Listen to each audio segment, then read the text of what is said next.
फातिमा के लाल हुसैन, फातिमा के लाल हुसैन, दीन के मुख्तार हुसैन, दीन के मुख्तार हुसैन, बेकत बेयार हुसैन, बेकत बेयार हुसैन, दीन के मुख्तार हुसैन, दीन के मुख्तार इस तरीके से शेर जो आपको बता दिया इस्लाम जिंदा होता है एक दिन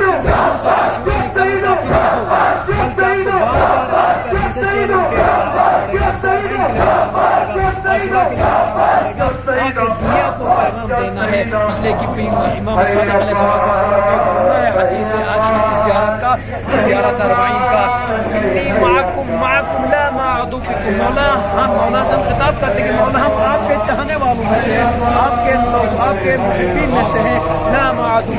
हम आपके दुश्मनान में से नहीं है, लेकिन हम कातिलीन हुसैन में से नहीं है, मुहद्दीन हुसैन में से है। आज पूरी दुनिया चेहरों में इमाम हुसैन के मौके पर बाहर आकर दुनिया को पैगाम देती है, तो जितने भी अज़ादार नजर आते हैं ये सब हुसैन के मुहिब है, हुसैन के कातिलान के साथ नहीं है, कातिल हुसैन के साथ नहीं है, बल्कि हुसैन को चाहने वाले हैं हुसैन के साथ है। लिहाजा इंशाअल्लाह मुझे उम्मीद है इस तरीके से हर साल यहाँ पर वफा होता है, आइंदा भी इस तरह शादी बेहतरीन तरीके से इंतजाम हमारे बहुत बेहतरीन इंतजाम हर फैसिलिटी दी गई है। मेडिकल स्टाफ देख रहे हैं मेडिकल के अतबार से और मेडिकल के अलावा पुलिस हाजिरीन यहाँ पे है, हर एतबार में फैसिलिटी दी गई है। हम बहुत शुक्रिया अदा करते हैं का और तमाम आज़ादारा निगरान का हम शुक्रिया अदा करते हैं कि अपनी मसरूफियात से वक्त निकाल कर आज इस रोज़ अरबाईन इमाम हुसैन के मौके पर इमाम हुसैन अलैहिस्सलातु वस्सलाम के और उनके आवाम अंसार को पेश करने के यहाँ पर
से लड़ता